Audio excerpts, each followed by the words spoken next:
Thanks, Gary, and welcome to another episode of Meet the Author. As you probably figure out, I am not Tamara Paris. I'm Scott Cuthbert from Safepedia, and unfortunately, Tamara's not with us today because she's helping her mom who's going through a few health issues right now. So hopefully she'll be back soon. But we'll do our best to navigate today without Tamara. And of course, as always, Gary Wong, from Gary Wong and Associates, will be your primary host today. So I'll turn it over to Gary to introduce our guest and get things rolling.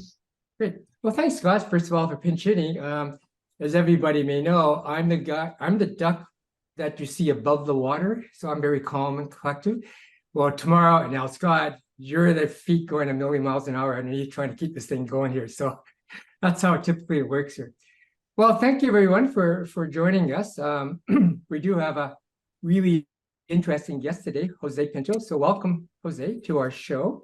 I will say it is midnight for José. So again, really appreciate that you're joining us. Just a bit of background. I don't too often, but José lives in Macau, SAR, Special Administration Region. And just to set the stage, so in 2003, José joined the Macau Government Tourism Office. So he was in the licensing and inspection department. So really got to understand the tourism industry in Macau. So I thought this would be a very interesting view of meeting an author in a different sort of industry that we're normally in. So not a safety industry, but a tourism industry. So in 2011, he decided to really get into there and became the director of human resources at SANS China. So now you're into the kind of working with the frontliners. Did that for over 10 years. Now he's kind of done a bit of a career path. And José, you're now an assistant professor in the Faculty of Business at the City University of Macau. And you are teaching things like cross-culture management, marketing researcher. So I figured that's a really interesting sort of career that you've had. And when you wrote the book, it really got me excited. And what's the book? The book, as you can see in my background, it's called From Efficiency to Well-Being. And I think a lot of us understand this idea of being both efficient. We also learned a bit about well-being. Well, here's José, who's going to really talk about what's in his book and how do you go from efficiency to well-being. So let's start right off. And José, I understand you wanted to write the book because you wanted to share your experiences with those who wish to make that workplace, and I love the word, area of multiple belongings. So can you explain what multiple belongings means? Yes, well, my experience in the industry was basically in an integrated resort with 30,000 employees. And we had like 56 to 60 nationalities. So it was really crowded in terms of diversity. And it was a place where people would get from different parts of the world. And at the beginning, we were trying to open hotels with 3,000 rooms in a very short period of time. And the workplace became a place of multiple belongings, not only because aside from the workspace itself, the people would connect in a different way during the evolutions I was involved in. And that kind of ownership we can then look further in the next, as we evolve in our conversation. That kind of ecology, as I call it as well, was really nice to see how people would connect and how those connections were influential to the workplace evolution and their well-being. Oh, very interesting. Okay. So you wrote this book and you had a couple of audiences in mind, I'm told. So who was the audience? The target audience are actually managers in the hospitality industry, essentially. And then in an integrated resort, we don't just work in hospitality, work in gaming, but more important, we have significant number of employees that work back of the house. And it's like a small city. So in that sense, it was really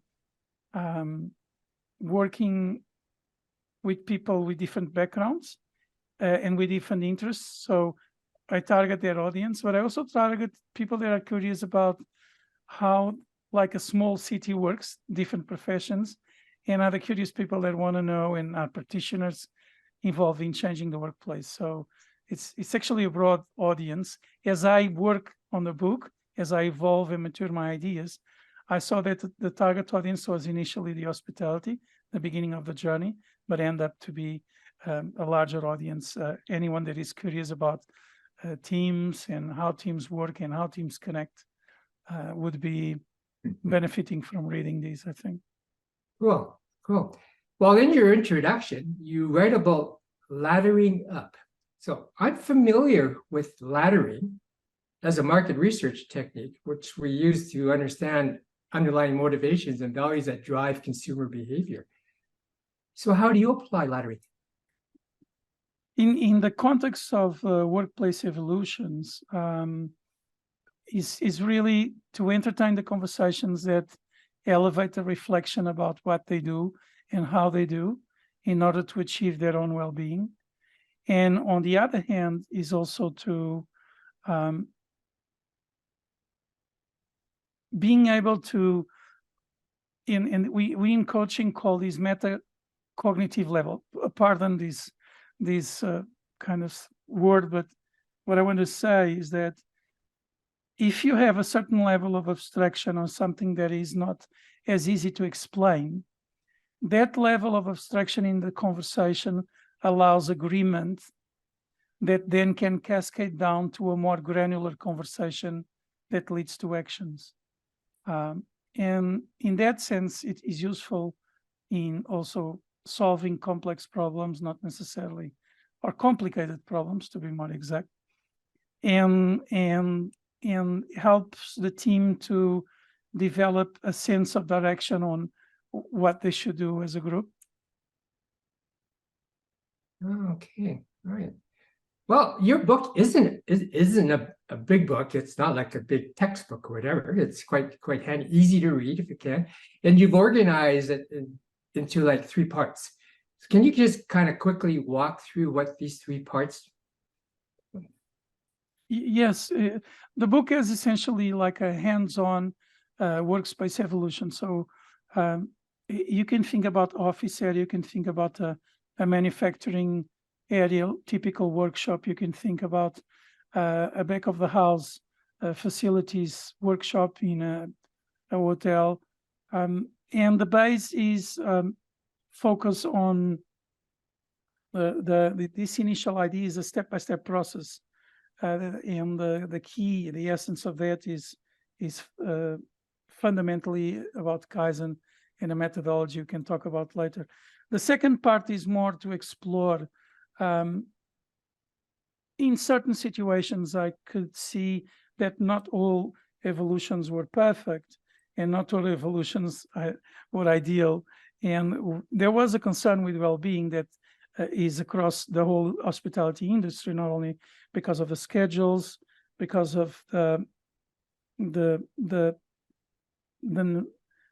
performance that is demanded from employees all the time, and that consistency also impacts the well-being. And therefore, the second part is more on the connection and ways the team can enact to preserve and maintain that well-being. And then a reflection. The last part is about the well-being itself. And here, I think is probably the most interesting part because I depart from other areas and I try to do something that is designed to have you reflect on what makes sense for you in terms of well-being. Aside, I don't provide recipes. Of course, I tell stories and narratives in the book, but the well-being canvas is your canvas. It's white and the book is open and it's small, so it can evolve in the future with the contribution even of people that are listening to us. Yeah, okay. So Rose has raised an interesting question about looking for examples of what you've done. And your book is, to me, a very, very practical book here. So let's do that. And let's start at that first step, which is efficiency. So can you tell us, again, not great detail, but just tell us a bit about some of those efficiency ideas that you implemented when you joined Sands Casino, and maybe the fact that you use what I would call a multi-method approach. Yes, so when I started these evolutions, I was obviously supported by other people and the connection to the teams, but not all teams. I would start with an important conversation with the head of department to really understand if we should do that, if workspace evolution, number one, and then if we should, where should we start, where we could make an impact that then could be used to evolve and scale that workspace evolution to other workshops. And that efficiencies was looking at elements of visual management, looking at elements that would allow to entertain conversations about the step-by-step approach of that change. So the base of the method was 5S, but I talk about that in the book in terms of the principles. So we don't get so stuck into the terminology within lean management or lean or Kaizen, but we're more focused on what those principles allow the teams to achieve and what emerges if those principles are applied on a regular basis. Yeah, okay. So maybe just for helping others that don't quite know what 5S is, can you just maybe, what are those five principles? Yes, so 5S stands for, and I'm also looking at some of the questions, so I'm aware, I'll refer to that, Rosa, in a second. So 5S stands for sorting. Sorting means in terms of the workspace. Let's look at the workshop so that I answer the question with Rosa, okay? So in a big hotel, you have like workshops for doing the maintenance for most of the hotels. And these workshops have several roles. And one of the roles has to do, for instance, the maintenance of air conditioning. And you can have in those workshops around 20 employees. And just to have an idea of the dimension of these integrated resorts, they would have to walk around 2 to 3K for each location and come back. And I'll give you a very practical example. Before we start the evolution, the workshop was a bit of a mess. To be honest, it was visual, the disorganization that reflected also part of the interaction. The technicians were working individually. Each one had his own idea of how to fix the aircon. So we started by working with the team and organizing the supplies. And very simply, we discussed the idea that came from one of the employees to have a kit.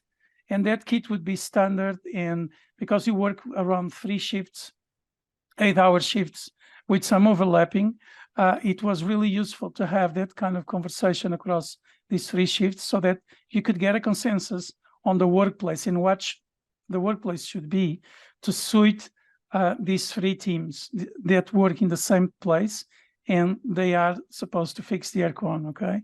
So as the conversations evolve, the workplace agreement, I would say, or on where these things should be and how they should kit properly to avoid going and walking back and forward to the workshop to get the proper tools. The efficiency increased exponentially. Now, moving on to the other part of the book, they have to do with that sense of ownership and the development of well-being. So the sense of ownership came with this efficiency, and the well-being came because the interactions between them were no longer, where do I have my tool, but what about, I had this technical issue. What do you think, and can you help me? So instead of working individually, they start working more collectively and not mandated by a hierarchy. That means if I'm a subordinate, I'll call my supervisor. I have a problem, I don't know what to solve. Just come here because you know more than me. So there was a lot of proactiveness that was developed. And obviously the communication cells and the visual management was really a tool to create those conversations before they start so during handovers and before they start the shift, and afterwards on a weekly basis has to revise and reflect what could be done.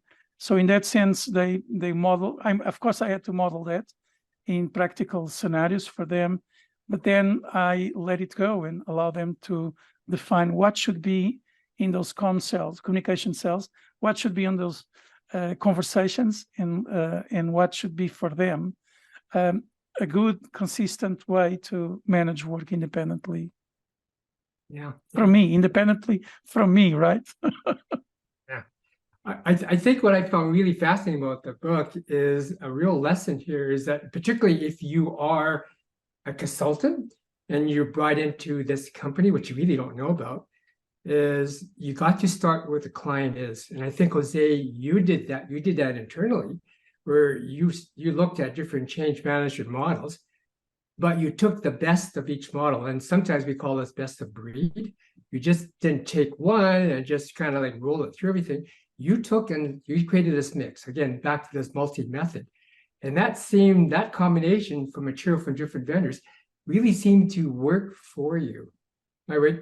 Would I be correct in saying that? Yes, indeed, because it was out of necessity. That means it was really to, and I had a sensei that worked with me and he said, if you really want to know, you need to implement. So I would do that gradually. But then after a while, and we did implement these in more than 200 different areas.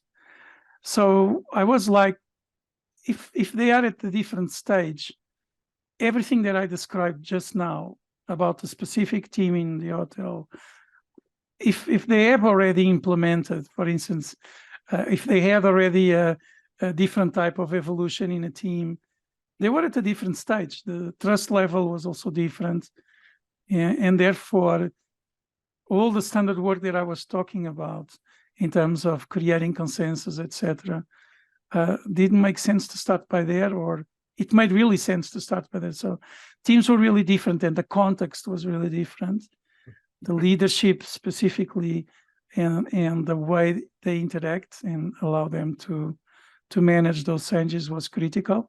So yes, different models for different and I think afterwards came to a conclusion on, okay, let's write about these because probably in the future I'll mature more ideas to have, as you said just now, a cocktail that is something. Though I honestly, not that I'm old, I'm 50, but as I mature my thinking about these.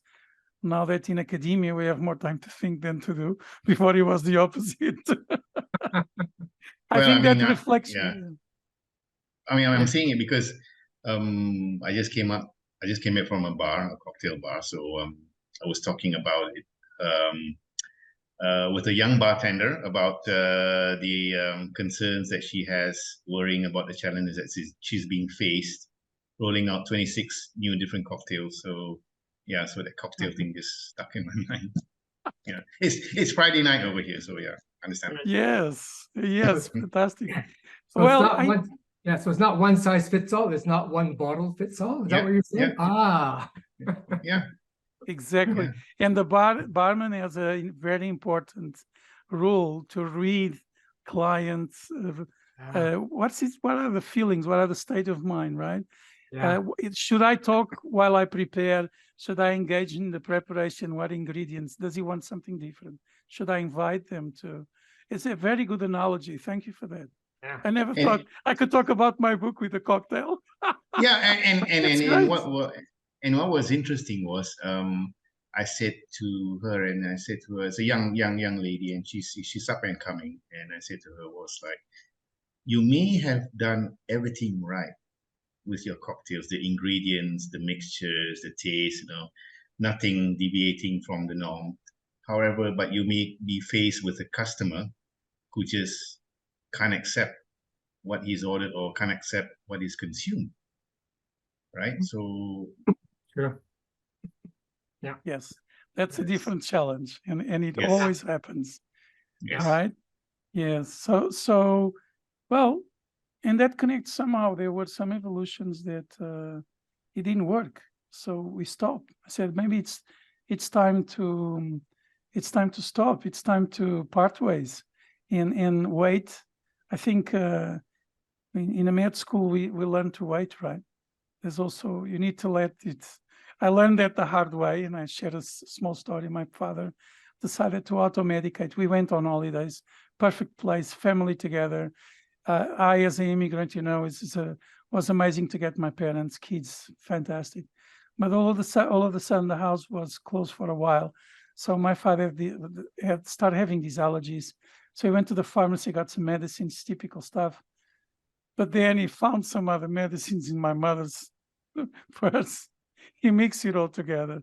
Now, the problem with having this auto-medication was that we end up having a terrible holiday just because the mix was explosive. And there is a moment, there is actually a moment where we should really reconsider if what worked in a certain area should work for another area. And I think that's where the models, I see it a lot as auto-medication. The problem is it worked for you, so why doesn't work for me? Let me try. And I always tell the story of my father. It ruined our holidays, as you guess, right? He had an anaphylactic. Yes, we had to go to the hospital, etc., etc. And the thing is, I was talking about waiting. The problem was my father was not patient to wait for every medicine to have its effect. And you know, the absorption curve of a medicine in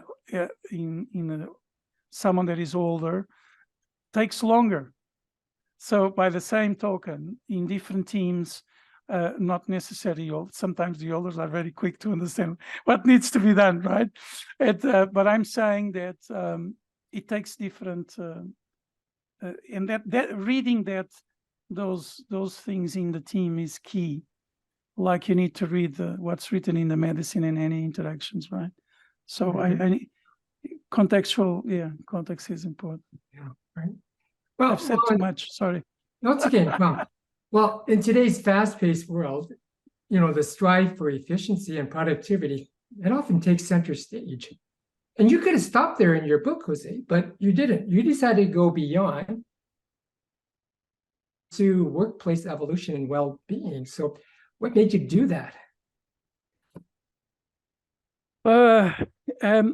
It is related to what we just mentioned. I think there's we just mentioned, I was looking at what the comments. I wrote this book, I started to write this book while I was still working before the pandemic. And I worked the efficiency part. It's quite fast because it's a step-by-step process. I look at, but then I said, but what about this is like a to-do list ideal scenario.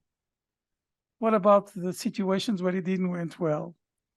And then we had COVID, and that reflection became more mature in terms of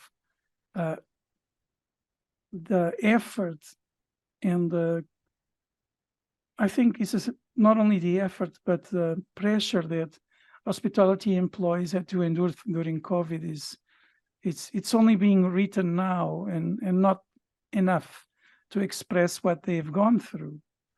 And when you think about the company with 30,000 employees, there was a lot of layoffs, obviously, but the ones that stay had to carry the burden of operations plus the burden of losing people who they work with for a long time. And that made me think, okay, how can we sustain this level of efficiency and still have a team operating and still continue to connect in a way that evolution could grow in time. And that's where I thought at the latest part of the evolution, reflecting on their own well-being would be key for the individual itself, but as a collective exercise as well, when they would discuss the canvas among each other. So there is a part of the book where I talk about this well-being canvas, the last part, And it's an exercise, an interesting exercise to reflect upon that.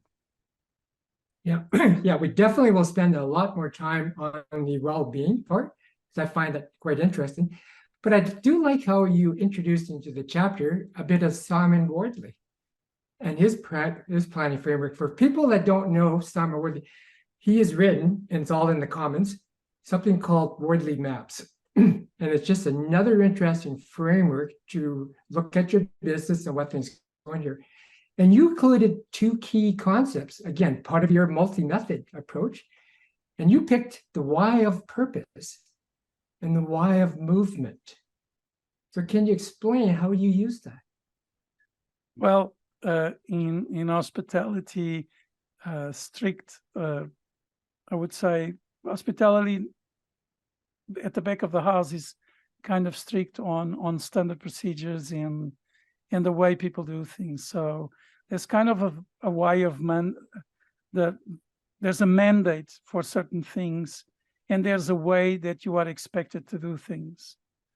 And these workplace evolutions had the element of innovation that would question, based obviously sometimes in situations that had to do with problems that they faced, or that obviously would be identified by the team. But there was a need to understand exactly the two whys I talk about in the book, the why of purpose and the why of movement. So the why of purpose is the real meaning of that workshop. When they create that sense of ownership that I mentioned, they really could place and connect the value of what they do to the organization. And that was something that was amazing, because I didn't do much for that. But since they were able to engage in their operations and talk about their operations as value to their customer, they could talk about their business like no one else, and they would stand out once they have to face the leaders of that hotel. On the other hand, the way of movement was more practical, which was more tactical in terms of understanding the context of that work evolution per se, and how it would benefit changing things the way they were to a new way. And I think it's basically that idea of way of movement is in way of purpose. Yeah. I think it's pretty cool that, when you talk a bit about the back office, and we'll talk about the C-suite, CFO, who really look at the numbers because they have to appease stakeholders and shareholders here. So you talk a bit about building the bridge between well-being and efficiency. Can you talk a bit about that? Yes, I think as we evolve in that in those workplace evolutions, there was a moment where finance stepped in and really tried to make it a cost control initiative. And I was really upset, because at that moment I realized I had to change the perception around what I was doing there.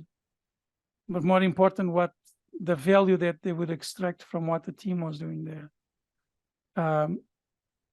And at board level, these conversations are really based on indicators, regardless if we talk more about the lagging indicators, which focus on quality, cost, delivery, and safety, obviously, to others that are matched with what I would call leading indicators, where I would include some of these interactions, mood, physical status, condition to develop their work, that we would include in a typical skill matrix on the day to see who needs to be at the forefront and someone that for any particular reason needs to stay back. So just today we have an example. Tamar is not here, right? So the typical skill matrix you will have today, and Scott stepped forward, okay? And this is a conversation we would entertain with the employees to see that. So that walkthrough from the finance idea of cost control wasn't easy. And in certain situations, I had to back off on the elements that were more related to cost, because then the cost efficiency, these two words were put together, and to the sacrifice of the people. So the question in the dashboards I was starting to design, first it was a board written by hand, and then unfortunately some of these areas decided to do it digitally. So the human element was not present, but more important, what I learned was that the connection between these two indicators of well-being and efficiency was lost. Oh. And then because of the cruelty of the numbers, that connection was difficult to establish. So what I tried to reinforce at that moment was really to go back and focus on these leading indicators for well-being, so that they understand they had to do something different and value those elements while you still need to sustain that efficiency in the hotel business, because it's demanding, and that's one of its. I'm not aware now about the turnover in the US. I know it a few years back was around 60%. Here in Asia is lower, and of course COVID lowered the turnover rate because people needed the jobs. So it kind of shifted this. But the bottom line is that we're human, so we were suffering from that as well, trying to balance both. Yeah, right. I see a couple of comments by Rosa and Hafiz about looking at measures, because measures is always an interesting topic, as we well know in safety here. Yes. And let me say something, and then maybe you can reinforce that. I like the fact that you took each lagging indicator, cost, quality, cost, delivery, safety related, which is the language that the C-suite seemed to understand. But then you connected that with the leading indicator, which is well-being related. And that allowed you to focus on, again, creating the conditions to change things so that you can get these well-being benefits. And imagine that was a struggle in some of those cases to try to make that connection. But sometimes I wonder, because in well-being, well-being doesn't have its own language that we can use. You introduced a couple of interesting words, cohesiveness and coalescence. And kind of made me think about that. Well, that's a couple of interesting words. Can you talk a bit about those two words? Sure. And I'll address also what José is also. I'm sorry to address you for your first name, Miss Carrillo. Is writing. Yes. So cohesiveness and coalescence. Cohesiveness because in the evolution, I think sometimes, especially at the beginning, teams tend to not stick to new changes they implement. And sometimes, again, you need time to understand in more than one circumstances if the change that they have created will stick, basically, I think is the word in English, stick as a glue. But again, because we're talking about evolutions, that change needs to be, that change is most likely temporary because the group evolves, people evolve, the workplace evolve, and the demands they have from their service also evolve. If we go back to the example of the aircon team, I would say the HVAC, as they say in the hotel business, and coalescence. So you need to stick for a while to understand what's going on, and really be able to discern, I would say, with the team, not only you. You are an external observer as internal consultant, but bottom line, they guide the decisions that have to be taken. So in this facilitation process, you actually work as a catalyst. So you bring together the situations and you point to examples where you can bring sometimes a bit of, I wouldn't say conflict. What I want to say is discussion, a healthy discussion about something. And on the other hand, sometimes you need to create, when it's too disorganized and opinions are too divergent, to facilitate that consensus. The thing about this coalescence is that it has to is connected with another word which is used often, which is sometimes little changes can completely shift the system. So these nudges, okay, and I think Dave Snowden uses the word nudge, right? You use that word, I know too. I do. So yes, nudging can be taken to a certain extent because it's temporary. It connects and disconnects. So, and coalescence is a chemical property that follows that as well. So yeah, was an idea. Yeah, okay, right. I'm just watching the time, and when Jose and I were looking at this, we wanted to spend the last 20 minutes talking about well-being and it's introducing this canvas. So I want to do that, but I just wanted to quickly summarize for all you curious practitioners in the audience. Jose has a pretty detailed 8-step process he has in the book. So anybody else that wants to do this sort of workplace evolution, and he just goes through that. And I think what you've done today, Jose, is kind of talk a bit around that with some good examples here. And we also know too, as we've heard, not all evolutions go smoothly, and you got to be aware of that. And I think, Rosa, as you might just say there, that's having these advanced communication skills, or what I would call for the weak signals that are coming, going, I got a bad feeling about this. So you always got to keep the antenna up and kind of looking for this. Well, okay, I want to move into this thing because I found this fascinating, this idea of a well-being canvas. So let me do this. I'm going to shift mine, and I'm going to get myself out of here so you can see what in the back here. So let me do that. Oops. So that's it. Now, for you to see that, you may want to go on my view right now as the speaker so you can get a look at that. But now, okay, thanks you, Scott, for doing that. So having spotlighted that, can you tell us about how did you come up with this, Jose? Yes. Okay. So first of all, I should say that this might look familiar to you because if you think about the business model canvas, and also Business Model U is a quite interesting book about career development and visual coaching, also by Merkley. So Business Model Canvas, the author I think is Alex Osterweiler.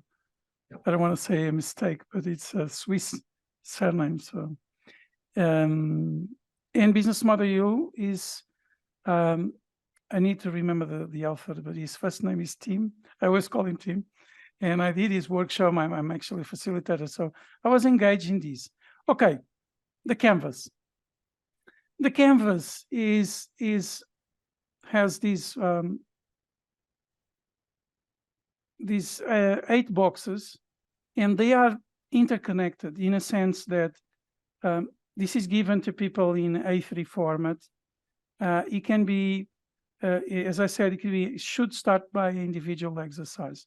So walking from left to right, first question people ask is, do I need to start at a particular place? Not necessarily, okay? Because well-being, you think about well-being in different ways. People like to think about well-being from themselves to the others. This canvas allows you to think inside out, outside in, okay? And so number one, this is a voluntary exercise, and there is no recipe here. And this is what I think was important for the teams, was that at a certain point in time, they could use this to create and make sense of their own well-being in their context. So I'm not telling them or giving them recipes of what is good for their well-being. I'm actually asking them to reflect back and talk to people that they know and they feel confident to understand really what's in it for them. So, of course, the network that I have here on the left is the people that surround you, and you can just draw several circles, right? The inner circle is you, your family, your community, your workplace, okay? Those are all influential. But I also add the virtual network because for the next generation and my kids and the younger generation in the 20s, they do spend a significant amount of time online, and they do have probably the same amount of friends, if not more, online. Now, moving to well-being activities, these are things. So if I'm more sporty, and sport is for me a way to feel good, then I can list here sport activities. If mindfulness is an activity for me, okay, then I should do these type of exercises that really make me feel good. It could be yoga, it could be on a physical note or on a mental note. So it could be just meditation. Now, the sources of well-being could be not only knowledge to allow you to mature your idea of what is well-being for you, but it could be the resources you need to have the activities running for you. So to attend these activities, and these sources have to do with where and how can I get resources to do the activities that develop my well-being. And then usually I jump to the others, because these sections, the section on the right, the well-being relationships, has to do with the fact that during these workplace evolutions, the interactions between them change a lot, and change not only the way they see themselves, but how they present to others. And it ends up also changing the relationships they even have at home. So there is a little bit to reflect on how can I develop different relations with others that really make me grow as a person, to create the so-called sentence that now everyone talks about, which is another version of myself. I wouldn't say the best, but another version of myself. And then, of course, giving away is also, giving your time away is also a source of well-being. So I found that personally when I work in a refugee camp in Ethiopia, and giving away these 3 weeks of my time was something that was really important to reflect upon what is really meaningful for me in my life, and how can I balance work with other things, and to be there, be present for the others. So this is things that you can actually develop by, in an altruistic way, to be there for the others. So this, I know that this from a perspective of individualism that is pervasive in some societies is more difficult. So in Asia, I struggle a lot, especially the young generation in China. I did develop this together with other initiatives, with students and with the employees, more recently with the students, because I wanted to go across different generations, and previously with employees in Asia. And this is actually a struggle, because they really don't get it. How can they feel that they would grow by giving away something to someone? And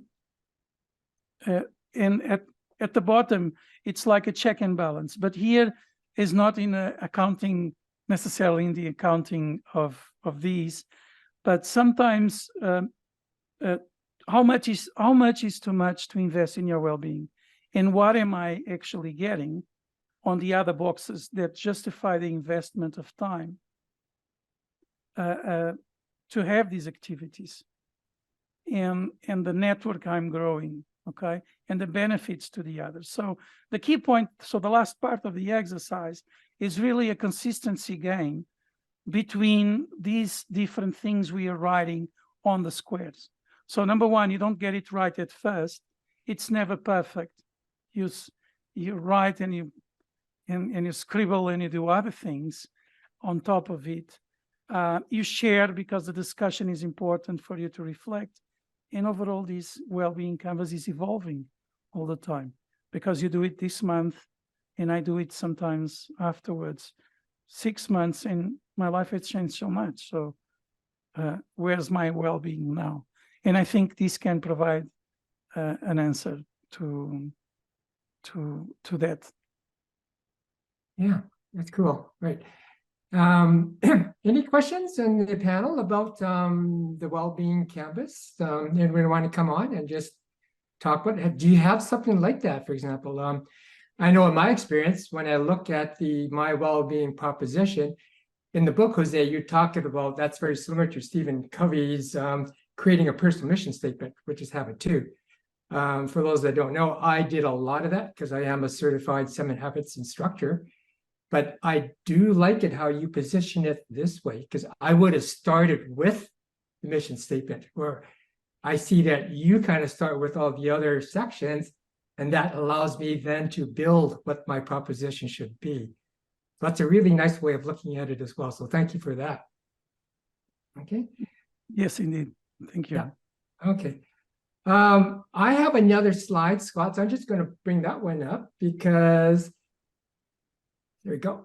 Now, you've now moved into a bit of the academic world, right? So now you're into that. So you're looking at behavior change maintenance theory. So for all those people that are enthusiastic about science, here is a really, I thought, pretty cool way how you can use the canvas to look at how does that connect with all of the literature that's associated with that. So can you walk us through what you've done here so far?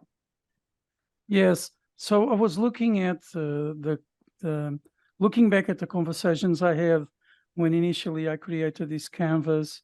I was not obviously creating like a mental structure map of all the theory that was behind, but I had to do that exercise when I wrote the book so that people think this is not just a gameplay, and there are actually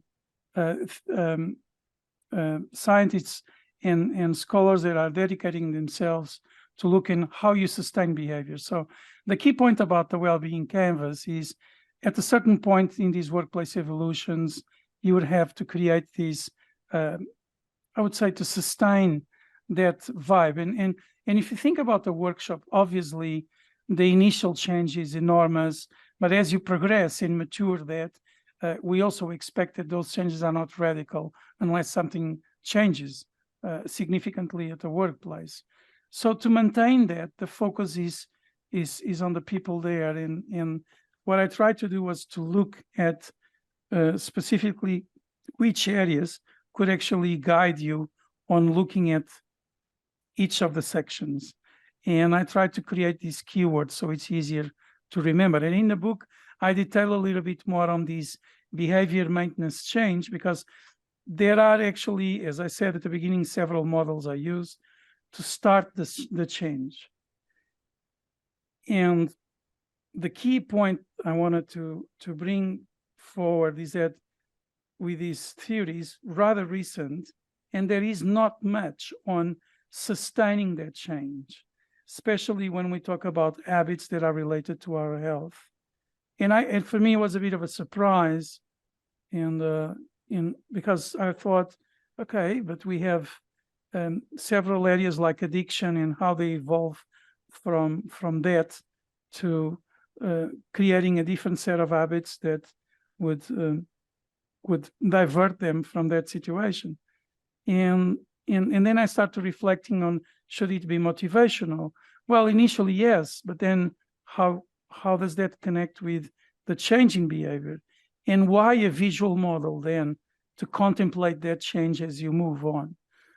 So all these things were put together to create what you see. So it's a little bit of a not so structured approach as I'm speaking, but what I've seen is I try to create a canvas to create what I call a little bit of generative scribing, which is you write and you reflect, and that writing with those reflections evolve to another level of analysis and reflection of what you're doing in your canvas.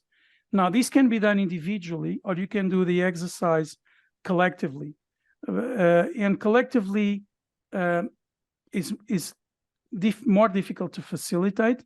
To be honest, I only did this in a few workshops that was done collectively, but individually I've seen working these in it, and people do take something away that they can use for their own benefit. So It's and I said the book is an open game, and I'm looking at the questions here. Yeah. Like Rosa's got a good question. Rosa, you want to open up your mic and ask your question?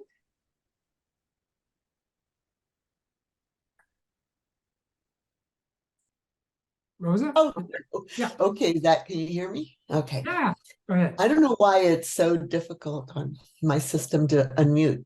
Hello, Jose. Nice to meet you.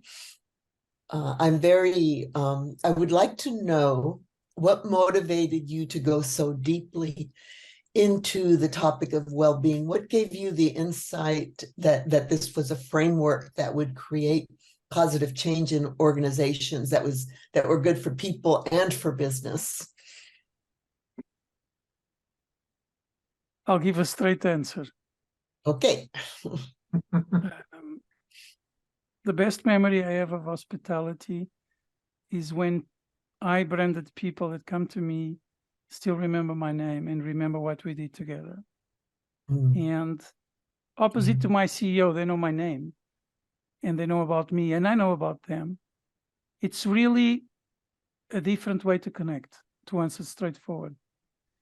And look, I was working in an integrated resort where you have two conflicts, two different companies. One is a casino that usually is protecting the company from the customers, and another is the opposite, hotel that is offering and opening the company to the customers. So this conflict created a lot of difficult situations that would cascade down to the employee experience itself. And therefore, well-being start becoming more of a concern than the actual financial results that then are shown on an annual report. And I'm glad you asked that, because obviously the company has the ESG reports and obviously the stock exchange, SEC, etc. Everyone now is on a quest to see how green we are, right? But I think everyone wants to be green now. I'm green, I do this, now I'm green. Interestingly, I think the essence of what I said is really what I feel, is the connection and create another level of connection. And maybe this is just a start, but it could be, the canvas could be a way to connect differently at work, definitively, and to shift conversations in a different way. And so I'm starting, as I say. Well, you're obviously a very deeply connected person, high level of emotional intelligence. So I thank you for that. I also wanted to let you know that I was laughing about protecting the hotel from the people, because in nuclear energy we have the same they have the same perspective. They have to protect the nuclear plant from the employees. And then they have to have a whole separate group that protects the employees from the plant. So, and those two groups are always fighting over who's more important. Exactly. So it's the same across all. It must be a human dilemma. It's a human dilemma. What comes first? Yes, it's actually an interesting idea for a paper. Very interesting idea, and thank you for bringing that too. Because it seems it's not just in hospitality. In this, we have more and more resorts across the world, right? That have the casino together with many other things. So, but that interesting, the nuclear. Thank you for sharing that. You're welcome. Sure. Right. Hafiz, did you have any comments, questions that you have? Yeah, go ahead. Open up your mic. Okay, I think when it comes to, I mean, when we're currently on this well-being canvas, how did you manage to bring together the concept and philosophy of well-being from the Asian way of seeing it, or the Asian understanding and philosophy of it, with the concept of well-being from your own natural, upbringing and culture. How was the process of blending it together, to form the end product of what you see as your concept of well-being as you've written in your book?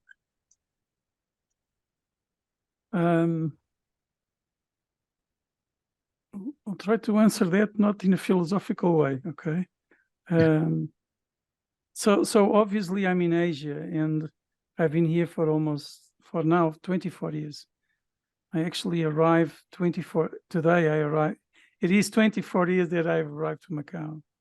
So I'm influenced, and I wouldn't hide when I actually started to learn how to speak Chinese, and I still struggle today. But learning the language led me to Confucius, obviously, and the influence it has on the ethics around this area, and obviously how important it is for the Asian culture, not only in China, but across the Chinese diaspora, right? And with my upbringings, well, I think I'm Portuguese, so we're a bit of everything, We have in our blood people that came from the north part of Africa, from Phoenicia at that time, from everywhere in the world. We're a melting pot. And though I look, I did the genetic test, and I have 12.5% of my genes are actually from the Middle East. So I'm not sure. We kind of, Portugal is really an interesting recent nation because we only have 800 years, and we're the melting pot of several cultures. So I'm not sure if I've answered your question. There is also a fascination I have for the Chinese culture since I was a kid. That started with food because I had friends. I used to have Chinese food, and there with food came the questions, the conversations, learning how to eat with chopstick. And then it came a lot more, right? So culture came in the shape of chopsticks and conversations, I would say. And to answer your question, the well-being canvas came out of knowing that in certain circumstances, and this is important from my experience, sometimes it's really difficult to talk openly about individual feelings, namely in Asia. However, and this is why the canvas is an artifact, if you divert their attention to the artifact, they do not project necessarily themselves on that piece of paper. And they can sit back like they're watching a movie to be more critical, reflective, and to actually do the analysis that somehow, if we're having just a typical conversation, we would be talking about them, okay? So the reason why I use this artifact is really, from my experience here in Asia, it works because it creates that dialogue where otherwise it wouldn't happen, at least with as deep as we would like to reflect. So it is really beneficial for for people that do the exercise with it. Yeah, very cool. Well, we started off talking about multiple belongings, and it seems we've gone around the clock and we ended with multiple belongings. And one of those belongings is, what do you bring? Whether you bring a fork or whether you bring chopsticks. In my case, I bring both. Now nowadays I know that they're both disposable because I'm trying to go green, right? But you carry both sets of tools nowadays, right? So it is the top of the hour, and before we end, I always like to talk a bit about what's your 3 takeaways that you would like to leave with the viewers. What would they be? I think, first of all, use the canvas, try it out, share it with obviously close friends, and just think about what is well-being for you. It could be having a cocktail too. And so it's not so serious, and you put some sense of humor. I think we need to have some humor on ourselves, so we ease up some of the burden that is still carrying. We're still carrying forward with the COVID, so I think we need to release that, and the canvas can help you be present towards the future. So looking forward, right?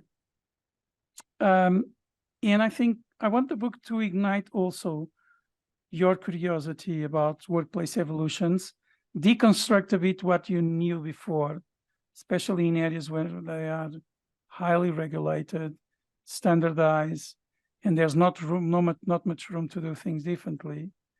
And do this exercise also with other people to engage them to change. So try it out, and please get back to me. I think the book is in the making. The way I design it is that as you practice and you do it, hopefully you'll get back to me and say, hey, Jose, I really didn't like the canvas, or look, I did this and it's amazing, it's working for me. Hey, what do you mean by this? So all these interesting conversations will be part of it. And I think in different contexts, you will attribute different meanings to those squares in the canvas. And hopefully you'll tell me, because I can't guess your context, right? And maybe you can evolve the canvas. And if you do, please share it as well here with Gary in our conversations, because it will be really interesting to see that evolve. Would be, yeah, would be. Okay. Well, thanks everyone for joining us. And typically I would turn this over to Tamara to close it up. So I'm going to turn it over to Scott this time to close it off.